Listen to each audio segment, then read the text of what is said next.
Hello again, everybody. This is Jaden Big Texas Johnson coming to you again on the Between the Lines podcast. I know took a little bit of a break, but we're back now. We're back now, and I want to get into this. Okay. So without further ado, let's get started. I wish I was coming to you guys on a better note. Wish I was coming back on a better note. Obviously, I am a San Francisco 49ers fan. Been one since 2012, 2011, 2012, pretty much since I was born, from 99. Been a 49ers fan for a very, very long time. And I wish I was coming back to you guys on a better note. And I could say that the season has ended on a good note for me, but it hasn't. It hasn't. I still love the team. I still love Brock Purdy. I still love Christian McCaffrey. I still love George Kittle, Ayuk, Debo, Jawan Jennings. The defense, I love everybody. That being said, I don't know what needs to change, but something does. Right? Because here's the thing. Yes, we had such an amazing first quarter. Brock Purdy played amazing. We were able to move the ball efficiently. Brock Purdy didn't seem like he had any jitters, or if he did, he quickly got around them. So what happened? What happened from the first half to the second half? Now, I'm not going to say anything about the script. No matter what I think that happened, it has nothing to do with me. I'm not going to blame the script. We beat ourselves. That is one thing that I will say, is that we beat ourselves. Is the NFL rigged? I don't know. I don't think so. It could be, it could not. I don't think it is. I don't. But I could also see it being a thing. In the end, we beat ourselves. We did. Brock Purdy missed crucial throws near the end of the game. We stopped running the ball with CMC. Why? We don't have to get these big, these huge plays. We don't need Christian McCaffrey getting a 75-yard breakaway touchdown. We don't need that. What we needed is offensive consistency. We forced a turnover. We forced two turnovers. Two turnovers. We didn't capitalize on them. That is what frustrates me. We did not capitalize on the mistakes of the Chiefs. If we capitalize on those, Jake Moody does not get that field goal blocked, we win this game. There's no debate. We have number 6, and then we go back to the Bay. But it didn't happen. It did not happen. Now, it was sad to see, though, because we were all hoping for a great season, and we were hoping for, number 6 to come back to the Bay. And it just didn't happen. Now, maybe you could chalk that up to Brock Purdy still being a young guy. You can chalk that up to him being young. Him making mistakes. That's expected from a rookie. Or not a rookie, but that's expected from a young guy who's not even older than me. That's expected. We're expecting mistakes from Brock Purdy. Brock Purdy's the youngest guy, the youngest starter on this team. We expect that. But we don't expect dropped passes from Debo. We don't expect dropped passes. We don't expect George Kittle to just be absolutely irrelevant for most of the game. Now, I love George Kittle. I have I have a pop figure of George. I do. I love George Kittle. But there's no reason why the offensive mastermind of Kyle Shanahan cannot scheme a play to get George Kittle open. We lost our ability to make plays down the field. You know, Jawan Jennings is a guy that I'm really looking forward to seeing more from, because he has came up on numerous occasions for just play after play after play. He makes those plays. Jawan Jennings is that guy. I liked him out of Tennessee, and I'm going to continue to like him. Chris Conley also came up with some great plays. He had that nice catch on the corner route. Nice catch, and got us another set of downs. I love Chris Conley. Chris Conley is another good guy. We made too many mistakes, so we shot ourselves in the foot. It's not like Brock Purdy played a terrible game, because he didn't. He didn't play a terrible game. But who did play a terrible game is the rest of the team. The rest of the team did not play a good game. Defense played good. The defense actually, was the best that I seen under Steve Wilks, at least in the first half. That first half, Steve Wilks coached a hell of a defense. He did. We were getting pressure, which is what I've been saying was going to be the key.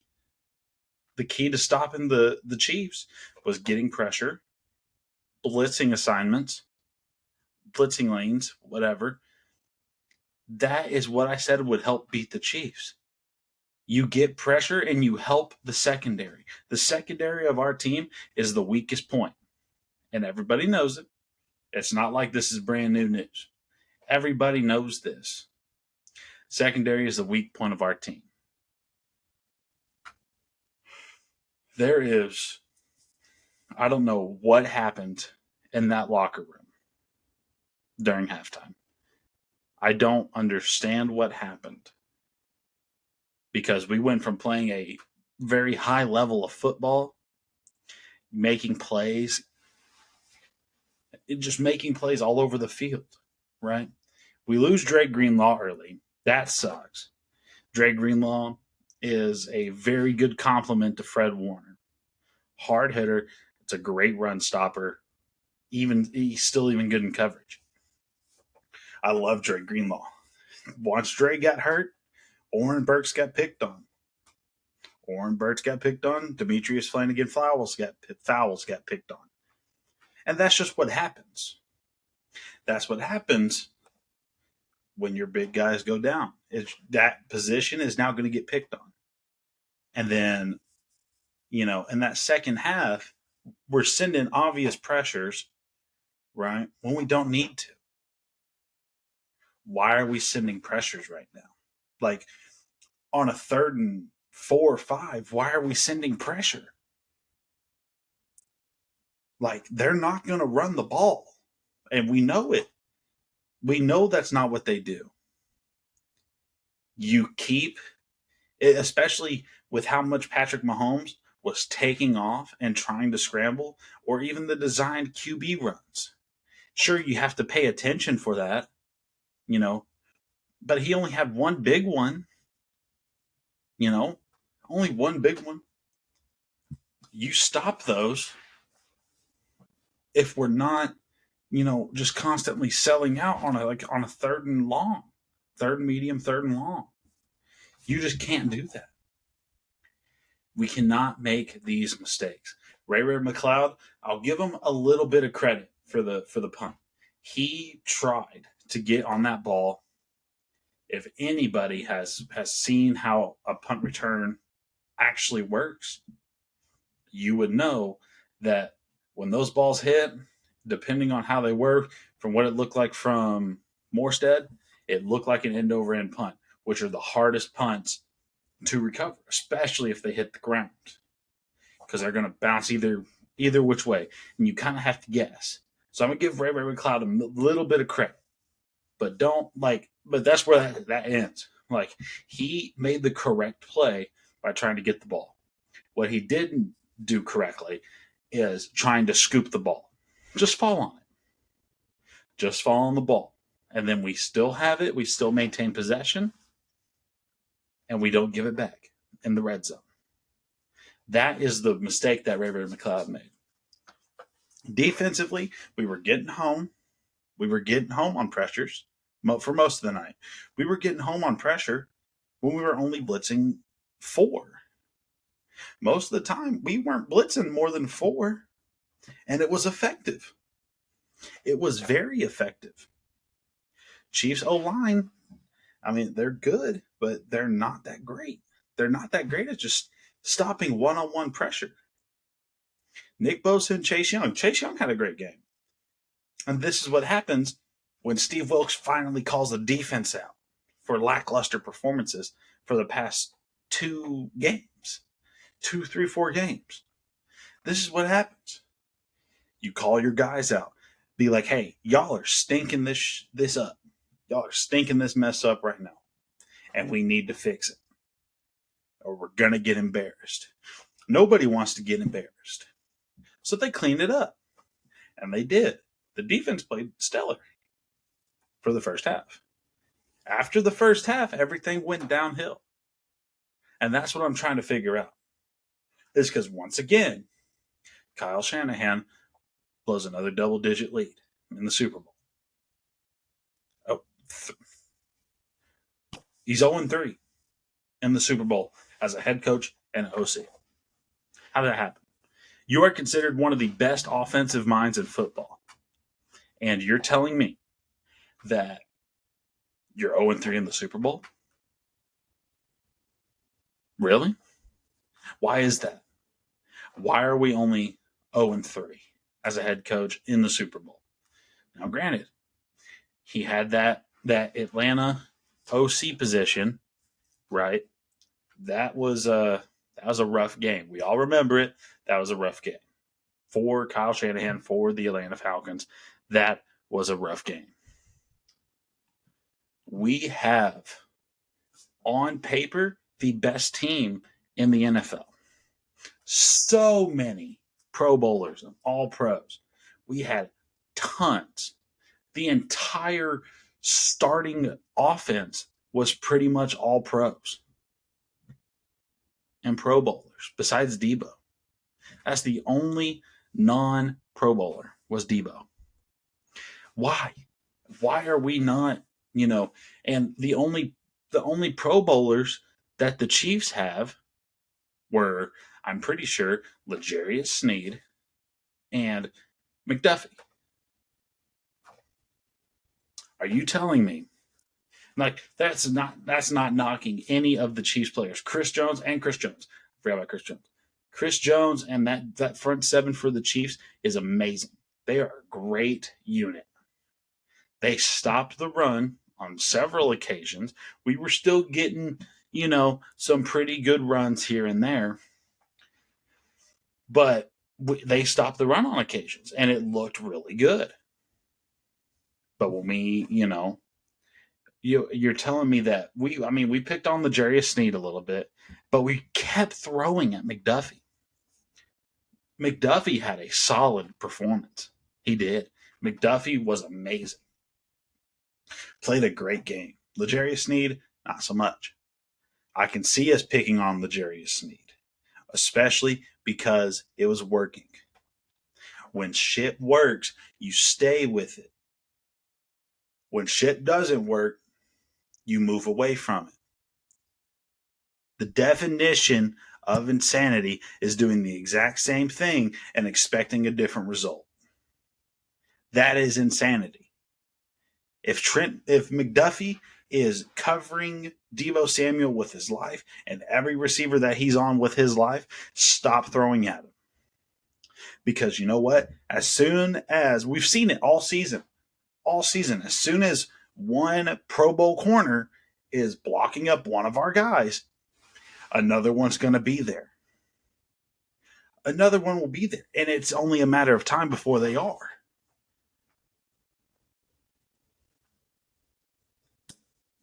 I don't know. I don't understand. I really don't. I was hoping for 6. I'm not upset. I'm upset, but I'm not sad because it was a great season. We had a good season this year. Some scares in the playoffs, but we had a good season. We had one that I will remember, right? NFC Championships, nothing to scoff at. Now, granted, that was only the first step of the process, right? With the ultimate goal for every team every year is winning the Super Bowl. And we just didn't come away with it this time. Do I think this team will be back? Yes, I do. I do. Do I think it'll be without probably Deebo Samuel? Absolutely. I don't think I wouldn't say that he hasn't, he's played well, but no, I don't think he's earned that contract that he got. I don't think he has. He's played good football, but I think I think we let him go. I do. I don't think you let George Kittle go. You don't let a guy like that go. That's a generational tight end. He's becoming one of the best tight ends in football, even over Travis, because George Kittle's just an amazing run blocker. We've all seen it. Everybody knows George Kittle's an amazing run blocker, and he's a great receiver when he gets there, when he gets open, and he has room to work. He's a great receiving option. But Debo had that one magical year when nobody expected Kyle Shanahan to put him in the backfield and to run the ball out of the backfield with Debo. Nobody expected it, so nobody knew how to stop him. It's like the tush push. Nobody knew really how to stop it. Jets kind of figured out a way, right? Jets figured out a way, and who'd they play in the wild card? Um, I forget. I forget who they played in the wild card. But teams figured out how to stop the tush push, and it's only a matter of time before it becomes obsolete. That's what's happening now. People have figured out how to stop the wide receiver coming out of the backfield, the wide receiver on the jet sweep. People are figuring out how to stop the jet sweeps, how to stop the RPOs, how to stop the quick stuff. Now, that's only a matter of time before the deep stuff starts getting open again. And then it's just a continuous loop. Brandon Aiyuk really surprised me this year. Very happy for his progression as a player. I'm happy with this entire team. I'm disappointed that they didn't walk away with the Super Bowl. I'm disappointed, but I'm not sad about the team. The team was a great team this year. This was one of our best years since 2019, since that Super Bowl run against the Chiefs. It's one of our better years. One of pretty much the same, not really the same overall, right? Because the defense is pretty much completely different. We don't have K1 anymore. We don't have Defoe anymore. You know, we're missing guys. But this is the best team since that 2019 team. This was the best team. Now I'm interested to see what happens in the offseason. I really am. And obviously I'm going to be watching the UFL. Yeah, the UFL. I'm going to be watching the UFL some. I'm a big Brahmas fan, kind of. I'm kind of getting into it, so I'm probably going to root for the Brahmas because I like the Rock and because Destroying got signed by the Brahmas. So I'm probably going to be rooting for the Brahmas in the UFL, right? I hope to see some movement in the offseason. I don't know from where, but I need to see at least some upgrade, probably more than likely to the secondary. If anything gets upgraded this offseason, I want to see it in the secondary. Secondary has been lackluster. Now, granted, Tyler Noah was out for the season, but that wouldn't, Our corners are still getting beat. Diamador Lenore played pretty good. He got burnt a couple times by Rashee Rice, but that's to be expected. Rashee Rice is an amazing player. But I expect some beef up in the secondary department when it comes back to the season. I expect an upgrade in the secondary.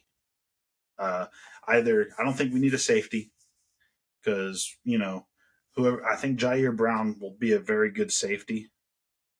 I think he has the potential to have a very good career. And under Tyler Noah, I think he's going to be fine. I think you keep Tyler Noah at strong safety and you move Jair Brown to free safety. Jair Brown plays great in coverage. He does. I love Jair Brown. Love him. So I think we need an upgrade in the cornerback room. Diamador Lenore, he's a great player. Ambry Thomas is an okay player, right? But we need an upgrade. Charvarius Ward's he's good. He's really good. But we need somebody to complement. We need somebody to complement Charvarius because obviously we're not getting it. We're not getting what we need from the corners. And granted, they played pretty good all season.